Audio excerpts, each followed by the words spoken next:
नमस्कार। राजस्थानी साहित्य के बीए पाठ तृतीय के प्रथम प्रश्न पत्र के अंतर्गत प्राचीन राजस्थानी काव्य में हम लोग अभी गौरा बादल चरित्र चौपाई का अध्ययन कर रहे हैं, जिसकी रचना आचार्य हेमरतन ने की। कथा प्रसंग राजस्थान का एक विशिष्ट कथा प्रसंग है, जिसमें राजा रतन सेन और पद्मावती की कथा है। राजा रतन सेन चित्तौड़ का राजा है। उसकी अपनी पटरानी से भोजन के संबंध में विवाद हो जाता है, जिसका नाम प्रभावती है। और प्रभावती से विवाद के बाद प्रभावती उसे चुनौती देती है कि यदि तुम्हें मेरे हाथ का भोजन पसंद नहीं है तो आप जाओ और पद्मावती को पद्मिनी से ब्याह करके लाओ, जो आपको विवाह करने के बाद अच्छे से भोजन करवाएगी। और मैं क्योंकि भोजन कराना आपको अच्छे से जानती नहीं। इस चुनौती के बाद राजा रतन सेन चित्तौड़ का त्याग करता है संकल्प के साथ कि मैं पद्मिनी से विवाह करने के बाद ही चित्तौड़ में आऊंगा। से जितने भी सुखों का उपभोग है वो चित्तौड़ से आने के बाद ही उनका उपभोग करूंगा। और उसके पश्चात वह रास्ते में मिली सहायता पथिक के और योगी की सहायता से सिंगल द्वीप पहुंचता है, पद्मिनी से विवाह करता है और पद्मिनी से विवाह करके पुनः लौटता है। एक प्रसंग होता है जहां वो प्रेम लीला में अपनी पत्नी के साथ पद्मिनी के साथ रत होता है। तभी वहां राघव चेतन व्यास, जो एक विद्वान होता है, मित्र होता है, वह उनके कक्ष में उपस्थित हो जाता है। उस अवस्था में राघव चेतन व्यास को जब अपने कक्ष में रतन सेन देख लेता है तो बहुत नाराज होता है और खिन्न होकर बहुत कुपित दृष्टि से उसकी तरफ देखता है। राघव चेतन उसके कोप को समझ लेता है और यह देख लेता है कि अब मेरा यहाँ रुकना उचित नहीं है और वह उस राज्य का त्याग कर देता है। उस राज्य के त्याग करने के पश्चात वह दिल्ली जाता है और दिल्ली में जहां अलाउद्दीन खिलजी का राज्य होता है, उस अलाउद्दीन खिलजी के राज्य में वह अपने ज्ञान से उसकी कीर्ति फैलती है। और उस कीर्ति फैलने के पश्चात उसकी कीर्ति बादशाह तक पहुंचती है। बादशाह भी उसे बुलाता है, सम्मानित करता है अलाउद्दीन खिलजी। और एक प्रसंग में पद्मिनी नायिका के संबंध में बातचीत होती है और पद्मिनी की विशेषताओं को बतलाया जाता है। पद्मिनी अलाउद्दीन अपनी समस्त रानियों बेगमों को दिखवाता है कि इनमें से कोई पद्मिनी है। राघव चेतन कहता है आपके हरम में, आपके अंतःपुर में कोई भी पद्मिनी नहीं है। इसके पश्चात राघव चेतन से वह पूछता है पद्मिनी कहाँ मिलेगी। वह सिंगल द्वीप का पता बताता है। सिंगल द्वीप का जो प्रयाण है वह करता है, लेकिन वह उसका भी यात्रा असफल रहती है और लौट आता है। लौटने के पश्चात उसे और पूछा जाता है, तब उसने कहा चित्तौड़ की राजा रतन सेन है, उनकी जो रानी है वह पद्मिनी है। अलाउद्दीन खिलजी इसी संकल्प के साथ चित्तौड़ पर आक्रमण करता है, लेकिन वह आक्रमण में सफल नहीं होता। जो युद्ध होता है उसमें उनके सैनिक ज्यादा मारे जाते हैं। तब वे अलाउद्दीन खिलजी और राघव चेतन ये कहते हैं कि अब हमें युद्ध से तो हम चित्तौड़ को नहीं जीत सकते, अब हमें कोई दूसरा उपाय करना चाहिए। और वो एक दूत को भेजते हैं राजा रतन सेन के पास और ये कहते हैं कि हम आपके गढ़ को देखना चाहते हैं, हम आप पे आक्रमण नहीं करेंगे और आपकी पत्नी पद्मावती के हाथ से भोजन करके वापस चले जाएंगे। राजा रतन सेन उसके प्रस्ताव को स्वीकार करता है और उन्हें भोज के लिए आमंत्रित करता है। यहाँ इधर पद्मिनी कहती है मैं अपने हाथ से भोजन तो तैयार करवा दूंगी, लेकिन मैं उनके हाथ से भोजन परोसवाऊंगी नहीं। और वह इसके लिए भी तैयार हो जाती है। इधर अलाउद्दीन की अपनी 30,000 की सेना के साथ वहां महल में प्रवेश करता है। पहले थोड़ा विवाद होता है, लेकिन बाद में रतन सेन इस बात के लिए स्वीकार कर लेता है सभी की मेहमान नवाजी के लिए, आतिथ्य सत्कार के लिए, और सभी लोग भोजन के लिए बैठते हैं। और अलाउद्दीन उस महल की, उस गढ़ की, उन दासियों की सुंदरता को देखकर चकित हो जाता है और वह देखता है किस प्रकार भोजन की तैयारी की गई है। यहां तक का प्रसंग हमने कल देखा था, उसके आगे का प्रसंग आज हम देख रहे हो।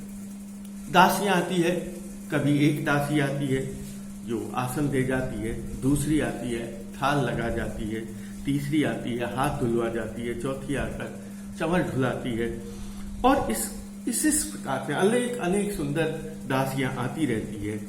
और जैसे जैसे सुंदर दासियां आती है, वह अलाउद्दीन खिलजी उन दासियों को देखकर ही, उनकी सुंदरता को देखकर चकित हो जाता है और वह पूछता रहता है, क्या यही पद्मिनी है, क्या यह पद्मिनी है, क्या यह पद्मिनी है। सभी एक जैसी दिखाई देती है। और तब वह राघव चेतन कहता है, हे बादशाह सुनो, ये जितनी भी आ रही है वे रानी पद्मिनी की दासी है। तब अलाउद्दीन के मन में यह बात आती है कि जिसकी दासियां इतनी सुंदर होंगी वह खुद कितनी सुंदर होगी। वह क्या कहता है, देखिए उसकी बात को क्या कहा। जेहनई दासी अछई एहवी ते कहू आप हुसी केहवी। जेहनी दासी, जिसकी दासी अछई एहवी, जिसकी दासियां ऐसी होगी, ते कहू आप हुसी केहवी, वो खुद कैसी होगी। व्यास कही सुंबली सुल्तान पद्मिनी नारी तना कहना। वो कहते हैं ये दासियां है। अब पद्मिनी कैसी होगी, तो वो पद्मिनी की निशानी बताता है, अहनान का मतलब चिन्ह बताता है पद्मिनी कैसी होगी। और क्या कहा, झलकंती जाने बिजली, ऐसा है मानो झलकती हुए चमकती हुई बिजली। कुंदन कंती जिसी उजली, स्वर्ण रत्न जो कुंदन होता है, गर्म सोना में, पवित्र सोने में जो चमक होती है, वैसी उसकी चमक है। व्यास कही संभली सुल्तान, यह उसकी निशानी है। और अंधारई उज्ज्वलाई कर रही, अंधेरे को वो उज्ज्वल करती है। देखता त्रिभुवन मन हारई, और उसको देखते ही त्रिलोक को आनंद देने वाली है। और परिमल कमल परी को दास, और वह कमल के समान है, और उसको भंवर भी उसको छोड़ते नहीं है। और जब यह आएगी तब किसी प्रकार से छुपी हुई नहीं रहेगी। और वही क्या कहता है, बादशाह कहता है कि जो हमेशा पद्मिनी को देखता होगा वह कितना सौभाग्यशाली होगा। तब वह कहता है व्यास, ऊंचू दिसे ए आवास, यहाँ छे पद्मिनी तनु। यह जो ऊपर महल दिखाई दे रहा है, वह जो ऊपर महल है वह पद्मिनी का महल है। रतन सेन राजा यहाँ रहेगी, पद्मिनी भी रहे एक खिणी नहीं सहे। और वह पद्मिनी के साथ राजा रतन सेन इस महल में रहता है, और वह उसके बिना एक क्षण भी नहीं रह सकता। और न देखे पद्मिनी कोई जो देखे, और उसने कहा पद्मिनी को और कोई देख ही नहीं सकता, और देखता है वो पागल ही हो जाता है। और इसी समय वह अपनी कल्पना से बादशाह पद्मिनी के चित्र को अपने मन में खींच देता है। तभी तत्रई जंपई दासी एक गऊ खेती बैठी, सब भी ते देखन गोखई गजकती आवी बैठी। तभी एक दासी आती है, एक गवास के नीचे देखती है, और वहां कहा जाता है यहाँ पद्मिनी आकर बैठ गई।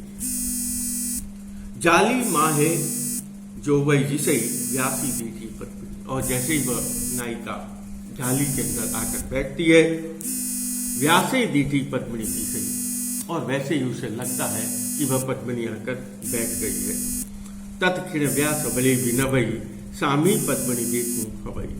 और जैसे ही वो पद्मिनी को देखती है, और वह उसे कहता है यहाँ ये पद्मिनी है, हे स्वामी आप देखो। रतन जड़ी देखूं जालिका, ते माहे दिसे पर। इस रतन जड़ी जालिका में देखो, और इस जालिका में जो दिखाई दे रही है वही पद्मिनी है। आलिम ऊंचो जोई तिसई प्रत्येक दीठी पद्मिनी। और जैसे ही वह ऊपर झरोके की जाली में देखता है और उस झरोके में बैठी हुई उसे वह रानी पद्मिनी दिखाई देती है और उस समय का वर्णन करते हुए उसके विचारों को बतलाते हुए कवि कहता है, अहो अहो एह कहूं पद्मिनी।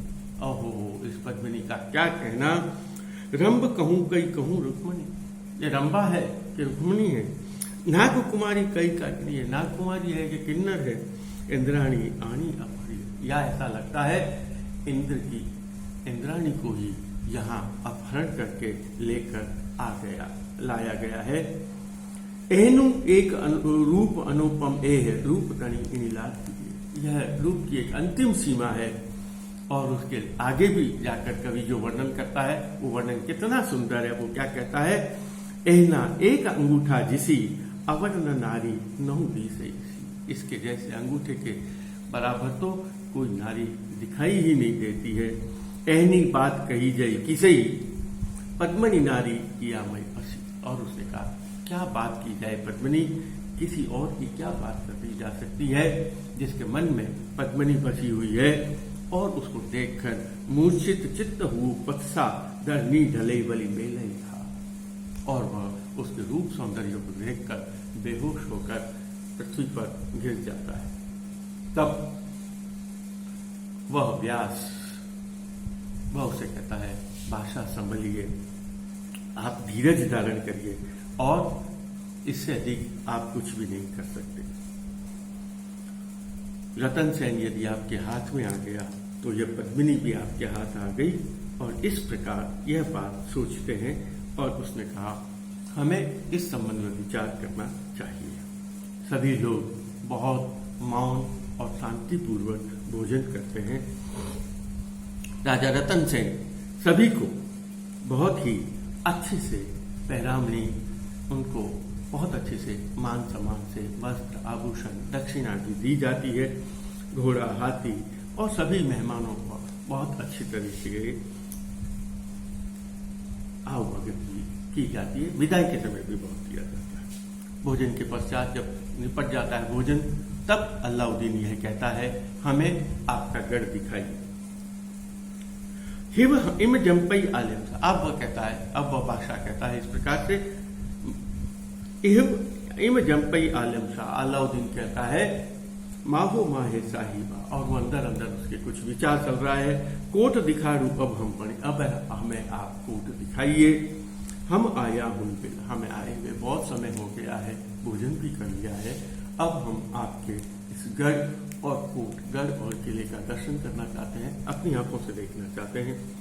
रतन सेन रफ साथे थयू कोट दिखाड़े ले गयू। और वो सकते हैं रतन सेन राजा उसके साथ होकर उसे वह गढ़ दिखाने के लिए ले गया। विस्मा जे जे हूता कोण कैद दिखायो गढ़ चित्तौड़। और जितने विस्मय पूर्ण स्थान थे, जो गौर रहस्यमय स्थान थे, उन्हीं सभी स्थानों को अलाउद्दीन को दिखाया गया। विषम घाट अति बापू कोट। यह गढ़ बहुत विषम है और इतना बांकुरा यह कोट है, इतना विकट यह कोट है कि इस कोट में किसी प्रकार की त्रुटि नहीं दिखाई देती है। और यह भी देख लेता है कि इस गढ़ को भेदने के कोई भी तो या गोला इस गढ़ को भेद नहीं सकता है। और जब उसने इस गढ़ को देखा, अलाउद्दीन का पूरा जो गर्व था वह गर्व ही चूर चूर हो गया। और उसने कहा इस प्रकार का गढ़ तो कहीं देखने में भी नहीं आता। और वह उसकी प्रशंसा करता है। अब वह कहता है हमने जो कहा, अलाउद्दीन खिलजी राजा रतन सेन को कहता है कि हमने जो कहा आपने किया, हमारे लिए किया, आपने हमारी बहुत आवभगत की। अब हमें आप विदा कीजिए और आप हमारे साथ थोड़े आगे चलिए।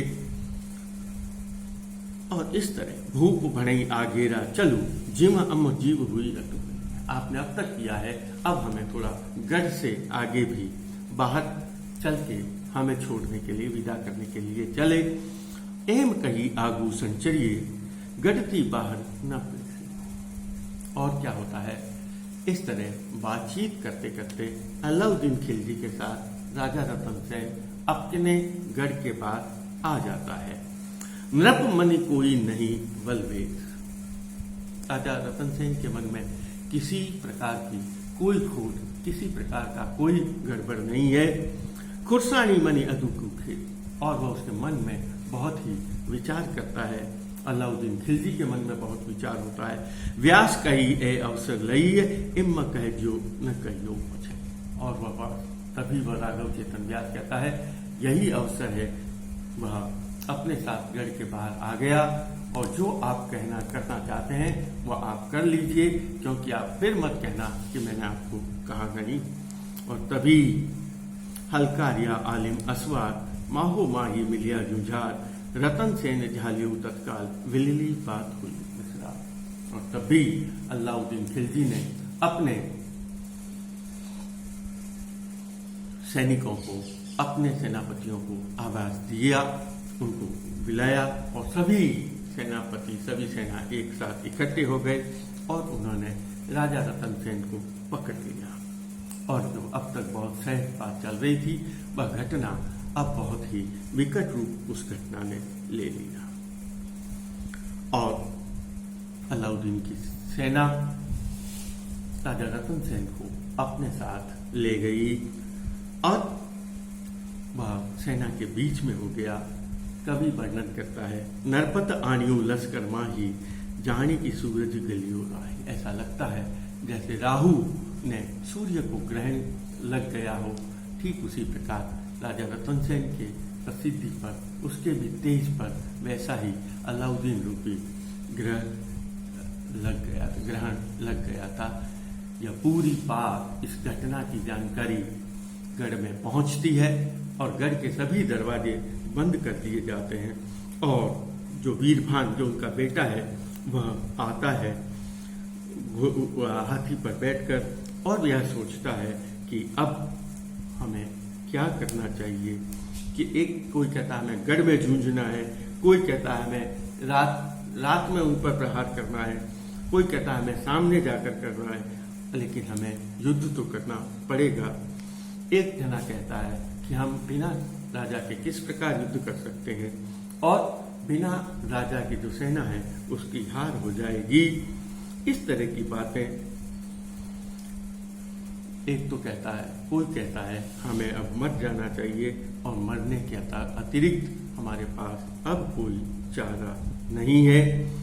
और इम आलोच करे भट सबू मन माहे भय, और चित्तौड़ में चारों तरफ भय व्याप्त